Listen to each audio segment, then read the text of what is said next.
and you should all have access to Caduceus now. And I would recommend that you go ahead and log into your Caduceus account, and you will click on the 103 Lecture 1, and that is where I am going over the notes today from.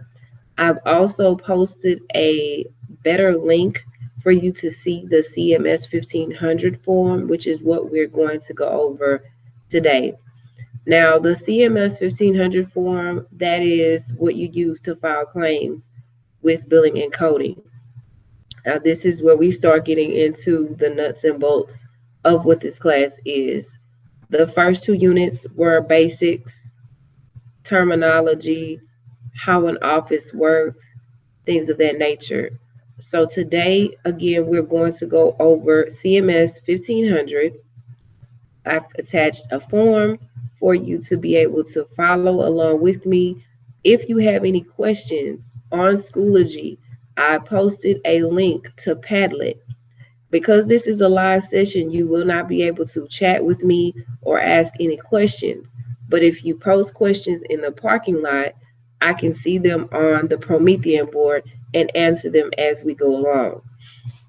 Now, if by chance you post a question and I don't answer immediately, it could be because your question may get to me before the feed gets to me, if that makes sense. I'm on a delay. So you might see something, or it might take me a minute to answer because of the delay. So without further ado, I will share my screen and we'll go ahead and get started. Now, we may not go through everything today because it's 43 slides. Hold on just 1 second. I meant to put a sign up.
Okay, I'm back. Now I'm gonna share my screen. I promise.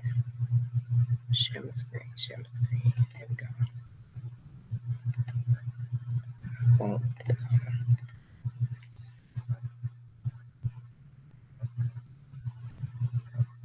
All right. Now, as stated before in previous presentations, I've explained that when you see the red or highlighted version of the PowerPoint, that is a test question and important information that you will need for your certification exam. So you also have, before I even go that far, you should notice that you have the student fillable forms. That's why I haven't been posting your notes. You have access to the notes where you can fill them out as you go along with the PowerPoint. But sometimes it's not clear as mud when you're filling in the student notes. That's why I choose to go over them or a live session with you. On April 1st, 2014, the CMS 1500 claim form change addressed ICD-10, and it made the form more efficient. So let me, CMS 1500.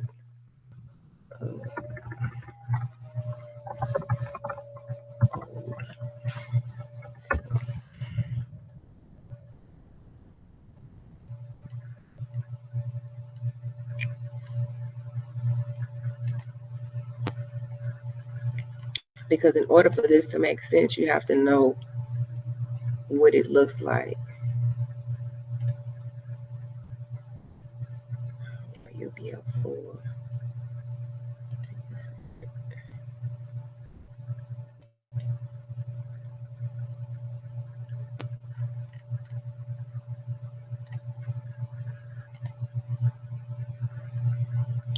Really? Okay.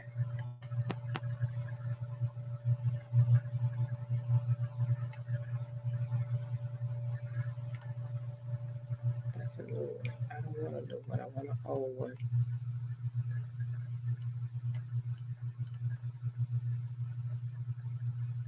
This is, here we go, HICFA.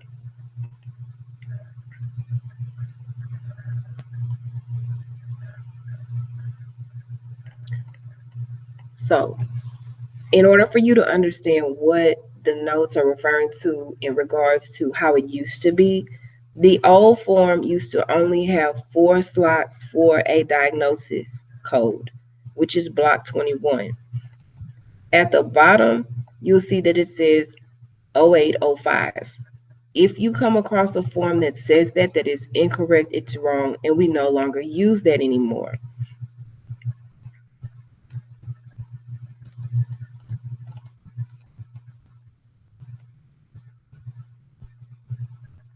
I realized I was on the wrong tab. But block 21 used to have 4 tabs.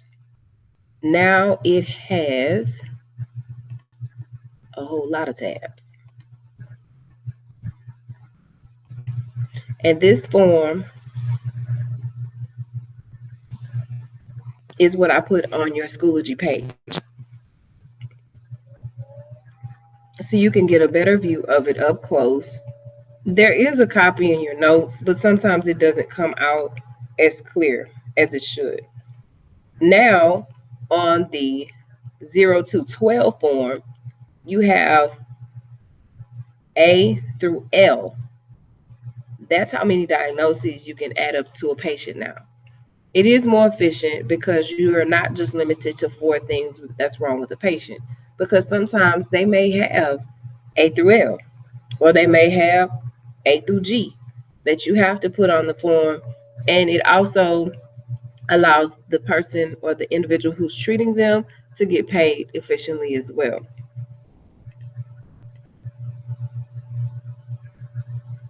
So now when I say CMS 1500, you'll know that there are 2 forms. There's an old form and a new form.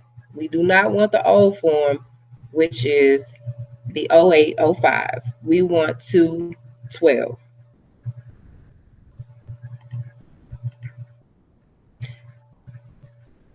There are 2 types of submitted claims, paper and electronic. A paper claim is one that is submitted on paper. It includes optically scanned claims that are converted to an electric form by the insurance company. Pretty much what a CMS 1500 is a Scantron. That Scantron goes to the insurance company, they scan it, and that information is then uploaded into their system. We will go over how much is paid later, but that's really what a HICFA is. I will call, from time to time, you will hear me call a CMS 1500 a HICFA, because that's how I learned it. I learned it as a HICFA. It's still a CMS 1500. So just FYI, if you ever go on a job interview, which all of you will, and they ask you, do you know how to use a HICFA? Yes, you do. It is a CMS 1500. So an electronic claim is one that is submitted to the insurance carrier using the internet. So everything that you do, you enter, all of those documents that I sent you this week, especially the patient application, all of that is entered into the computer. When that's entered in the computer, so are the treatment notes, the diagnoses, the procedures, everything is entered in the computer. So when you click on whatever it is they did that day, that information is then sent to the insurance company. These files are not printed on paper claims when submitted. So the CMS 1500 is the actual paper. You can go to Home Depot and buy them. You can order them on medical supply websites, but that is actual paper that you would send in to the emergency room, to the insurance company when trying to get paid. Claims are to be submitted electronically unless the institution has fewer than 25 employees or is a physician's office with fewer than 10 employees. So let's take me, for example. Myself and my colleague, it's just me and her in the office. So we can submit paper claims. Now, if we choose to do electronic claims, we can. It is more efficient, and we don't have to spend money on postage, and it'll go directly to the insurance company, not having us wait. Medical billing software programs are used in the majority of all medical practices, no matter the size of the practice, and this is true. The program's databases are set up with the physician's most common diagnoses, the ICD, and the procedures, CPT, and the fees are attached to each. Now, I want to reiterate that point because a lot of you have asked me before, even before you took the class, Miss, do I have to remember all these codes? No, you do not. You have to understand how to use the book to get to a code. But when you start working in the field and you're working with a particular company or specialty, you're going to only use those codes. That's it. But in order to get through this class and to get through the exam, you have to know how to use the book to get there. To create a claim, the medical biller records the patient's information based on the information received at check-in, which we went back over in that guide that you had right at the beginning of the school year. It must include the correct name, address, phone number, information from the insurance card, the correct ICD-10 and CPT codes. Remember, and I'm going to stress this and repeat it several times, ICD is the diagnosis. It is the condition. CPT is the procedure. It's what has been done or how they've been treated. It's from the super bill. Hold that thought. Let me find my super bill.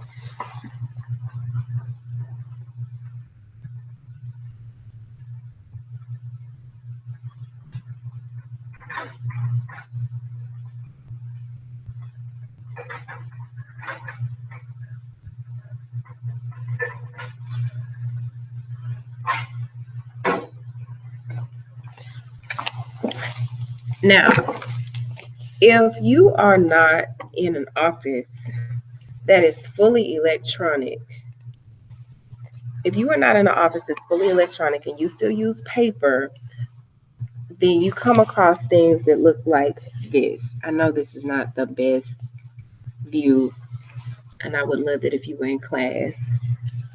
But this is a super bill. So I'm going to explain what this form is, just so you can get an idea. So this is a medical chart that I use for you all in class, where you have to go through and evaluate the patient.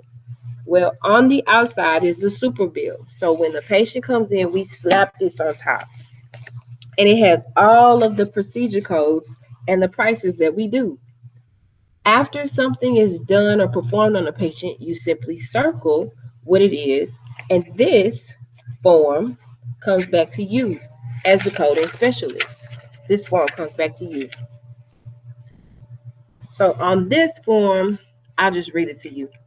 We had a reported test, we had a new patient exam, excuse me, and we had a foot x-ray done, 2 views, so probably lateral and oblique.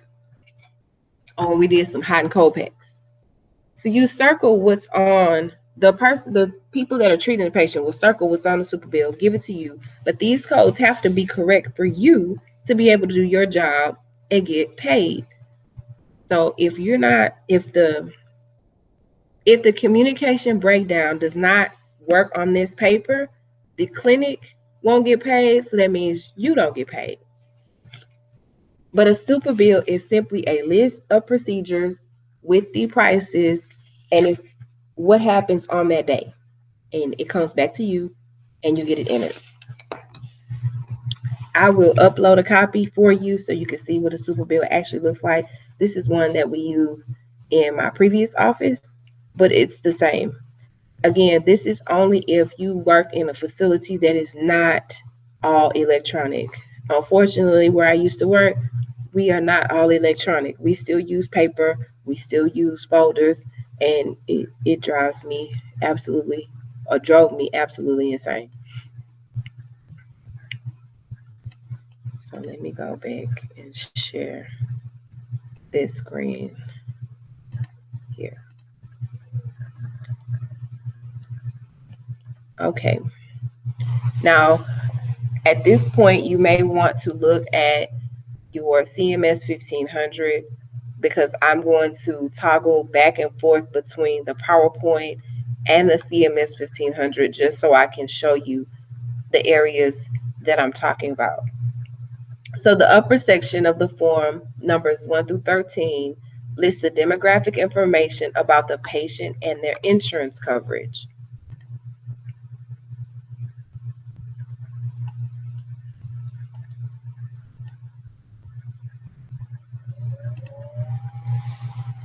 So this section right here, it's pretty much divided in half for you. So this red line up is demographic and insurance information. The lower section, numbers 14 through 33, contain information about the provider or supplier and the patient's medical condition.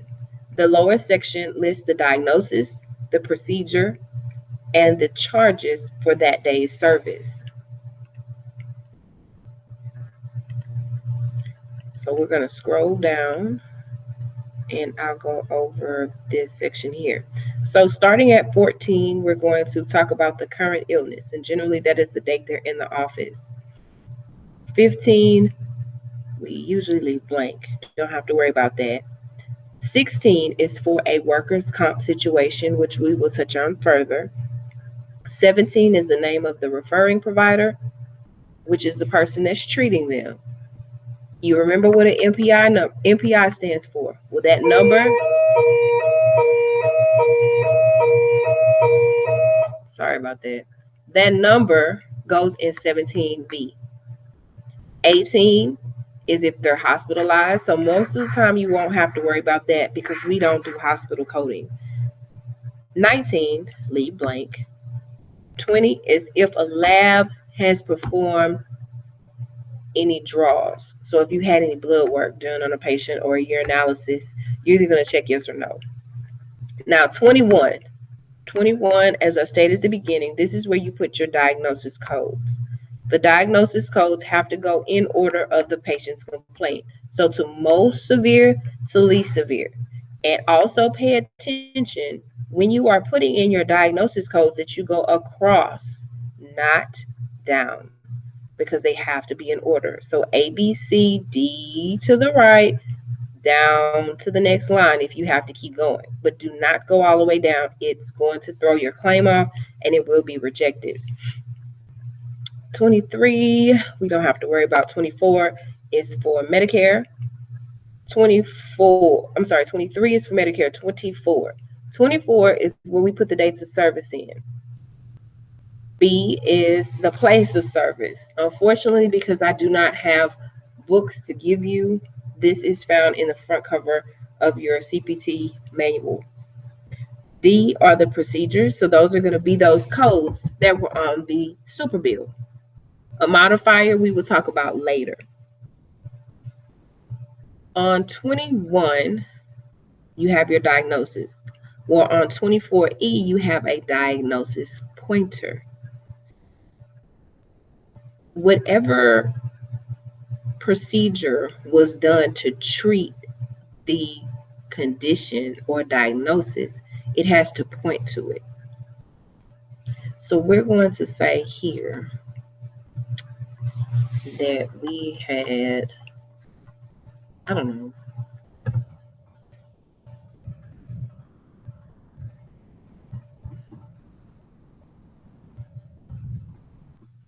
we'll just make up a code. So you have your diagnosis in 21A. When you put your date of service here,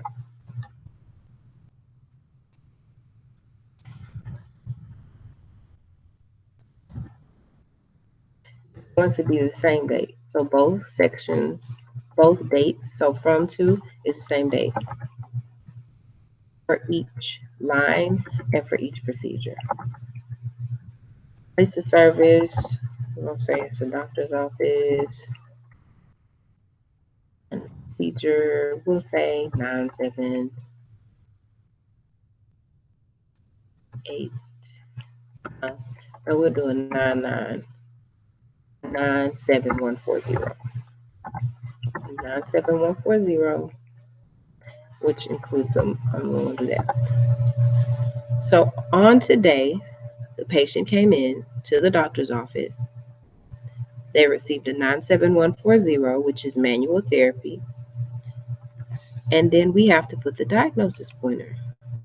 So what did they get? Where did they get this manual therapy performed? In A. Now sometimes you may have a condition that requires more than one diagnosis pointer, but you have to put a diagnosis pointer. You cannot skip over it. 24F are the charges. G are the days in the unit, meaning did they have, how many days were they there? Was it one day, the same day? If it's the same day, it's always going to be one. If it's a unit, that is a timed unit, and I will go over those separately because it requires a little bit more breakdown. And then the MPI will be whoever did the treatment. Come down to 25, it will be the federal tax ID number. Depending on how that individual is registered, they may have an SSN. They might use their own social as for tax purposes, or they have an EIN, an employer identifying number. And for those of you who work, you can look at your pay stub and find the EIN of your employer. The patient's account number, that's really just for your sake. If you want to put that on there, you can. You don't have to. When we talk about accept assignment, again, I'm sorry. When we talk about accept assignment, I will go over that again in further detail. 28 are the total charges. 29 is the amount paid if the patient did pay something on their treatment that day. 31 is the signature. 32 is the service facility location, meaning where did the procedure occur. And 33 is where do you want your bill sent. So we'll use me for example. My office is in Greens Point off of Imperial Valley.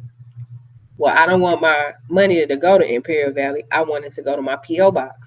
So you will put the facility location and then you will put the billing address. Now, some places have the same billing address as their location. I do not.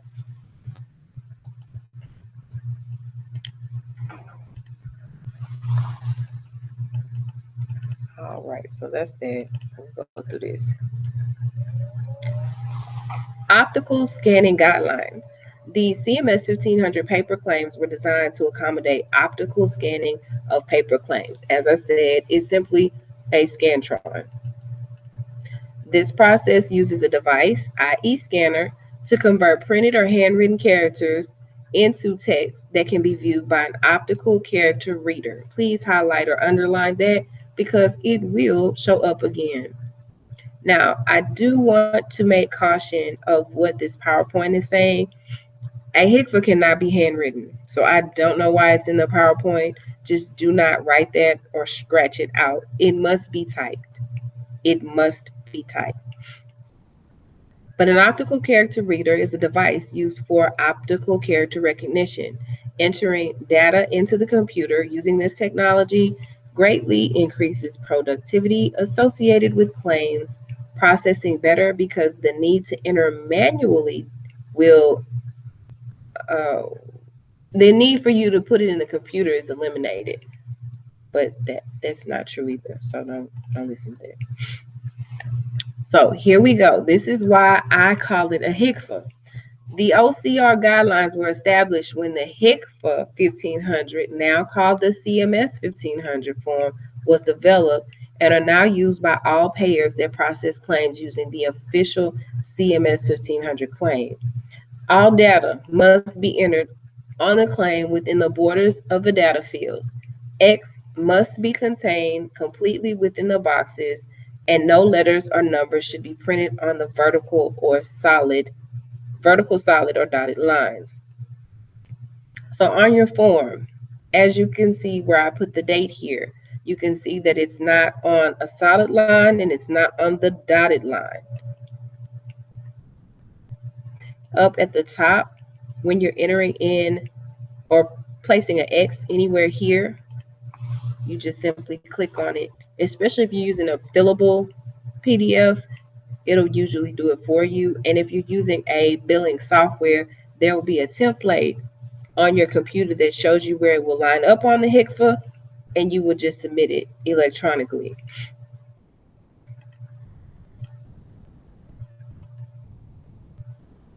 Computer-generated paper claims is what I just talked about. Software programs should have a test program that fills the claims with X's so that you can test the alignment of forms. So this is where if you need to do your claims on paper, you have to do a test run.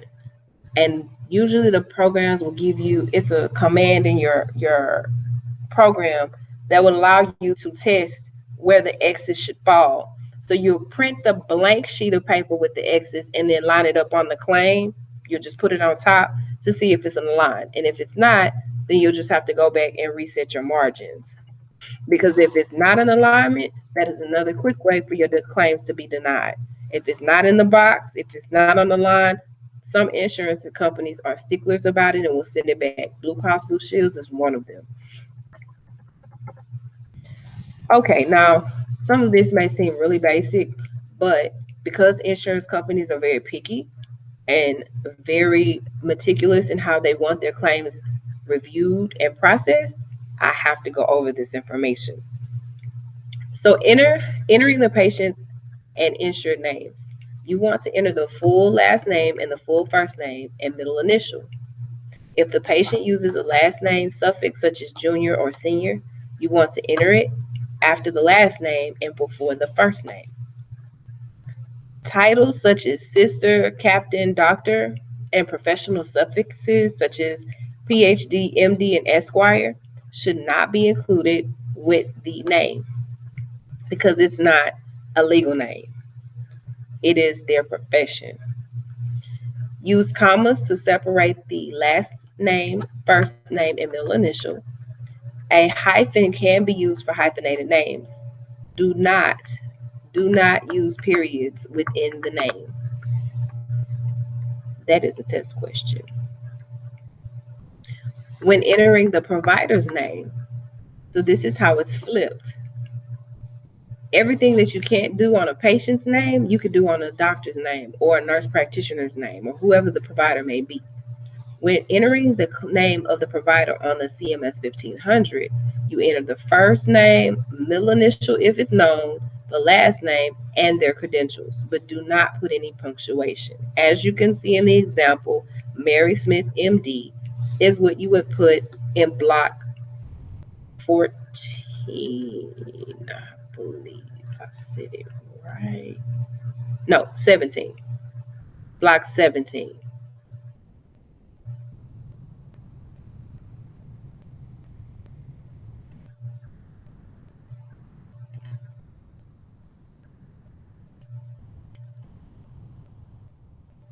When entering your mailing address and telephone number, it's going to be the policyholder mailing permanent address and telephone number.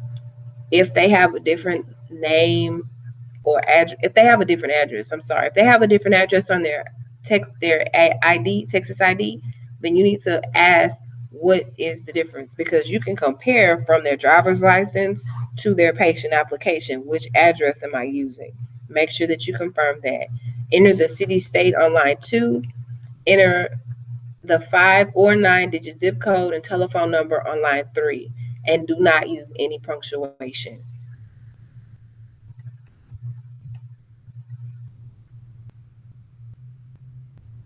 When entering a provider's mailing address and telephone number, you want to enter the provider's name on line 1, enter the provider's billing address on line 2, and enter the provider's city, state, and 5 or 9-digit zip code on line 3. Basically, what you're doing is you're just hitting enter or return to go to the next line. There are no lines per se, they're imaginary. So in those boxes at the bottom, 32 and 33, that's where you're putting that information. But it's not side by side, it's line by line.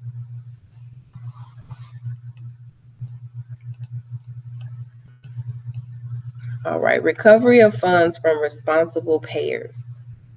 Payers flag claims for investigation when an X is entered in one or more of the yes boxes in block 10. Such an entry is an indication that the payment might be the responsibility of a workers' comp payer, or an automobile insurance company, or homeowners, business, or other liability policy insurance companies. So let me show you what I am referring to. When you go up here to block 10, it says, is the patient's condition related to employment, auto accident, other accident? All of these should be no if they're doing regular. All of these should be no if it's a regular paying patient. The only time that you click on these is when it's applicable. So if it's a workers' comp case and they were hurt at work, click yes. If it's an auto accident, click yes. But you should only have one. Click yes over here if that's what it is, or all three are no.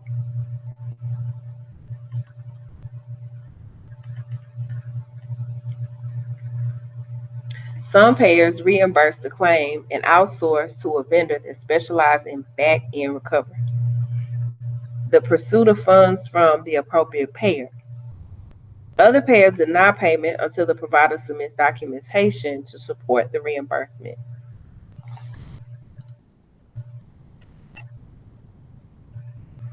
So if you send in a claim and say, okay, well, you made a mistake. If you submit a claim and you made a mistake, they may take it and they might try to send it to somebody else to work it out and get you the money that you deserve. But if not, they'll send it back saying, well, we can't pay you till you can give us some more information. MPI. The MPI is a National Provider Identifier. The MPI is a unique 10-digit number issued to individual providers such as physicians, dentists, pharmacists, and healthcare organizations. You also have group physicians practices in hospital and nursing facilities such as nursing homes. The MPI replaced the healthcare provider identifier such as the PIN or the UPIN, previously generated by health plans and government programs. The submission of the MPI is required for every CMS 1500.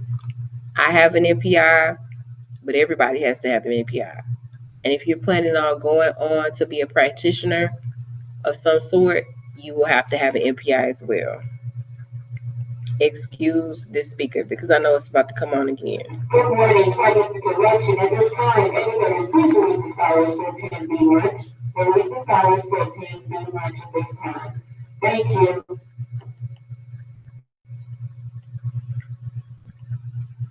I went over all of that and it's right here.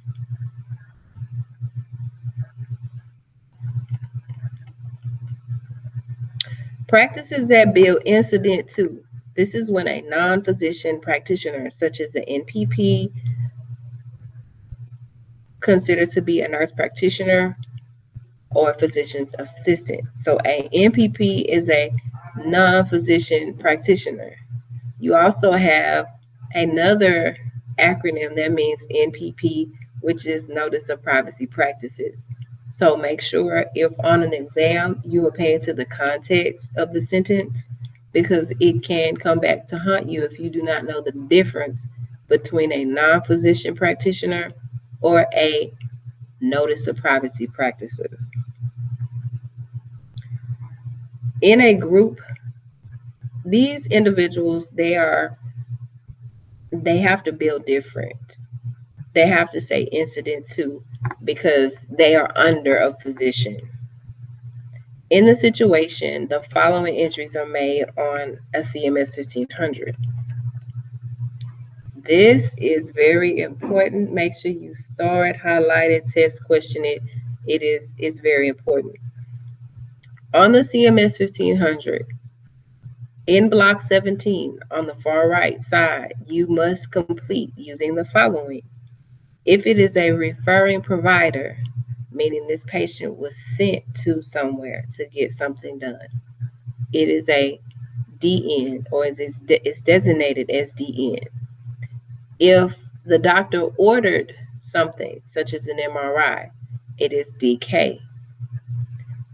If it is a supervising provider, which if you're a nurse practitioner or a physician's assistant, it is a DQ. So remember, DN is for referring provider, DK is ordering provider, and DQ is for supervising provider.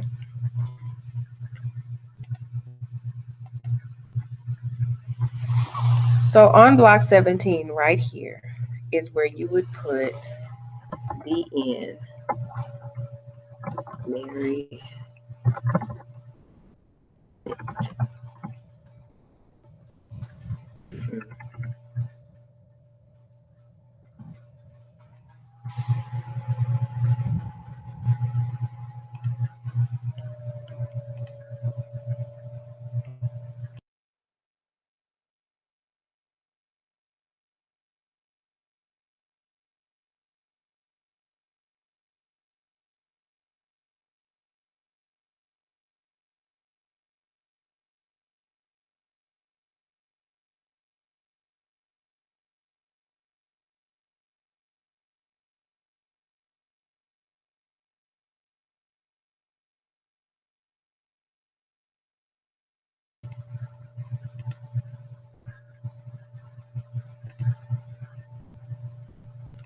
Okay, we were on the CMS 1500, and I was trying to get this out.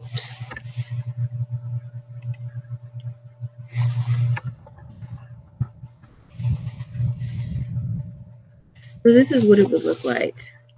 DN, Mary Smith, MD.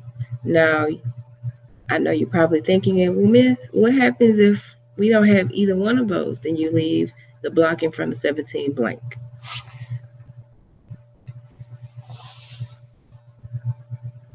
Simply leave it blank if you don't need it.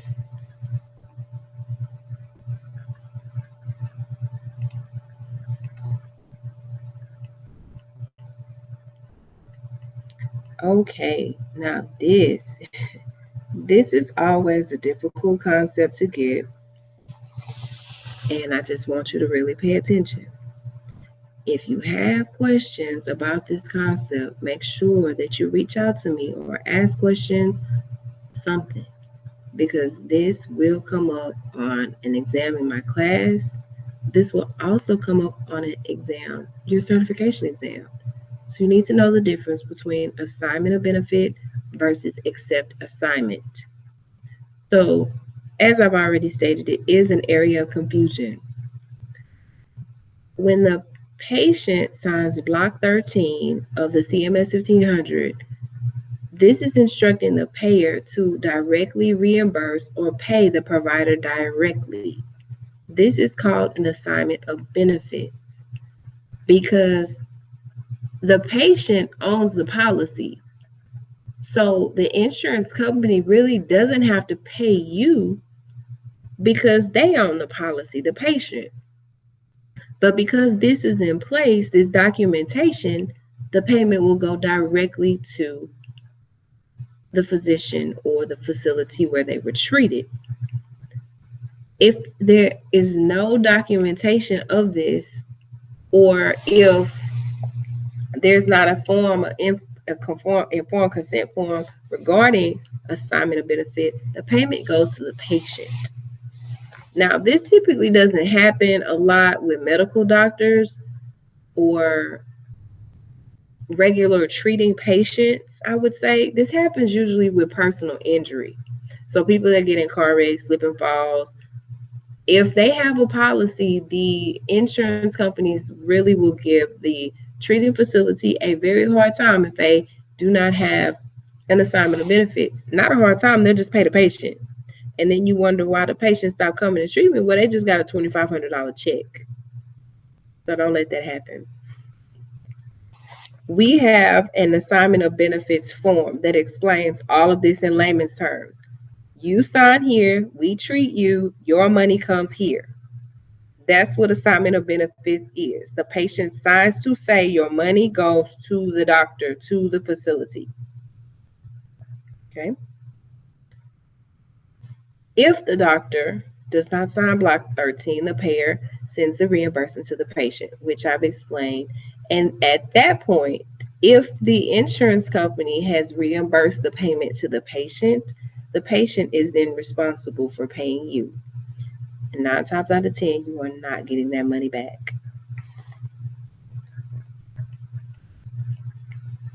When the yes box in box 27 contains an X, the provider agrees to accept as full payment, whatever the payer reimburses. This is called accept assignment. So if you click yes in box 27 as a biller and coder, you are saying I am okay with whatever payment we receive. Because if you click yes, let's say you charge $150 for an exam, but you only get paid $50. True story. Does happen. If you only get paid $50, then you want the rest of your money. So the provider can still collect a deductible, a co-payment, and co-insurance amount. But if you click box no, you can then bill the patient for the amount not paid by the payer. I know that sounds really weird. If it's yes in 27, you can't go after the patient. You can't say I want my $100 balance. If 27 is no, then yes, you can send a balance.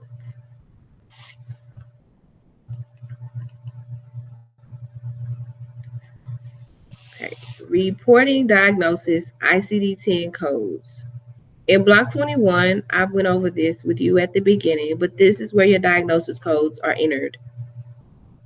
Diagnosis codes required or related lines A through L, and the service in 24E by the letter of the line, which is the diagnosis pointer. In the top right corner, following the Icd indicator, I do want to show you this because it is a test question and a lot of people miss it every year. When you go to box 21 and you come over here, Icd indicator, it's based on the type of ICD we're using. We only use ICD-10, so it's going to be a 0. We only use ICD-10, so there shouldn't be any other number but a 0 in that box.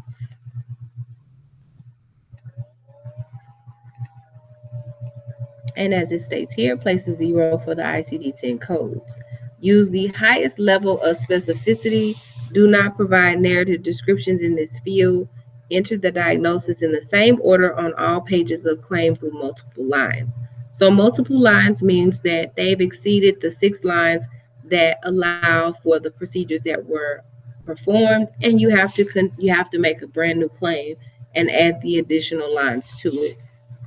Diagnosis must be documented in the patient's record to validate medical necessity and procedure of services billed. This is just a review from what I stated earlier. The sequencing multiple diagnoses, the first listed code reported should be the major reason the patient was treated by the healthcare provider. Do not enter any diagnosis stated in the patient's record that were not treated or medically managed during the encounter.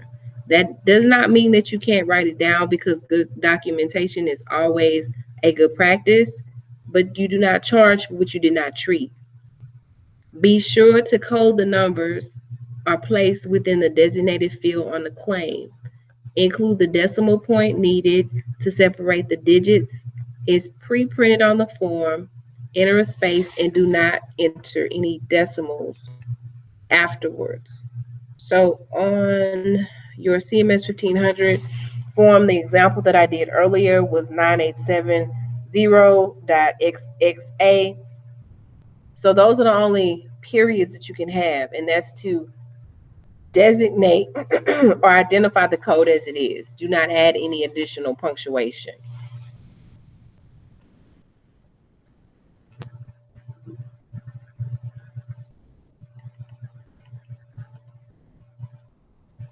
Accurate coding. Accurate coding. For a physician's office and outpatient claims processing, never report a code for a diagnosis such as rule out, suspicious for, probable, possible, or questionable. You cannot use that as a diagnosis code because it's not a condition. Now, you can code the symptoms or the complaint, but do not leave this block, do not complete this block unless a definitive diagnosis is determined. So if you don't really know that the person is pregnant, you don't say the patient might be pregnant because she missed her cycle. No, patient had a pregnancy test, patient is nauseated, patient has morning sickness. You can diagnose those, or you can code for the symptoms, but you cannot code for something that has not been confirmed.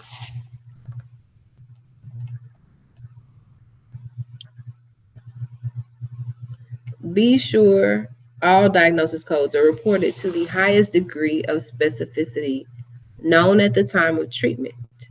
Verify the 4th, 5th, 6th, or 7th digit in the coding manual, which I will go over with you at that time.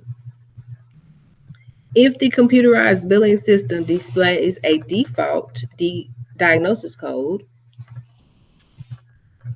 when entering the patient's claim information, determine if the code validates the current procedure, service reported. Sometimes in your computer systems, your computer will go back to the last treatment note and pull what happened and will automatically copy.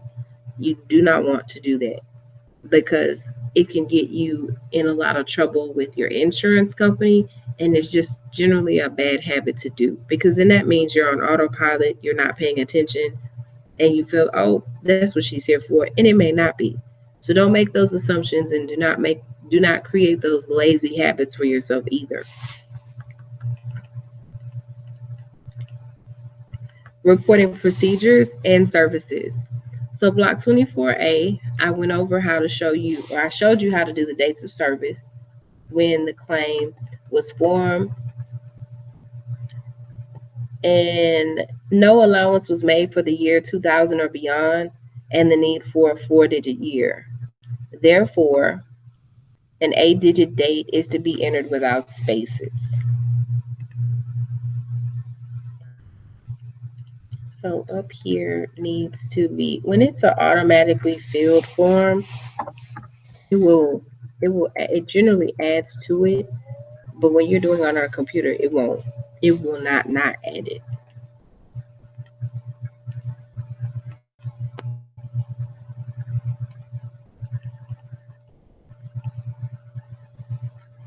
All right, so all other blocks that require the date have room for the OCR required month, date, year pattern.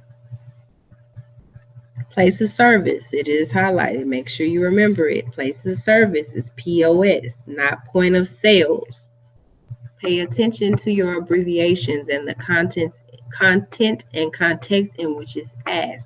We are not talking about selling anything. Place of service is POS. All payers require entry of place of service code on the claim. The POS code reported must be consistent with the CPT procedure, service code, description, and it will be 1 or 2 digits depending on the payer. And as I stated, it's in your book, and any sample questions that will be given to you because you're not here. Block 24C, we don't use. That's for an emergency room. We don't use that. EMG, it's blank. We don't use that either. And we are on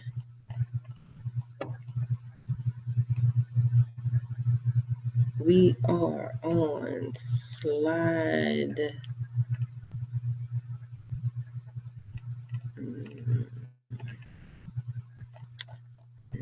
we are on slide 29. So this is where I am going to stop for today. We will pick back up on tomorrow. Yes, I'll pick this back up tomorrow. If you have any questions, please feel free to email me.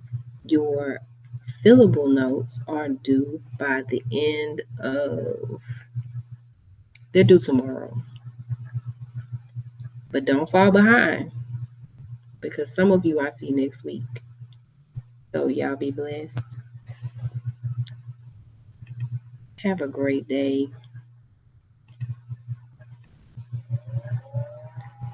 And I'll see y'all later.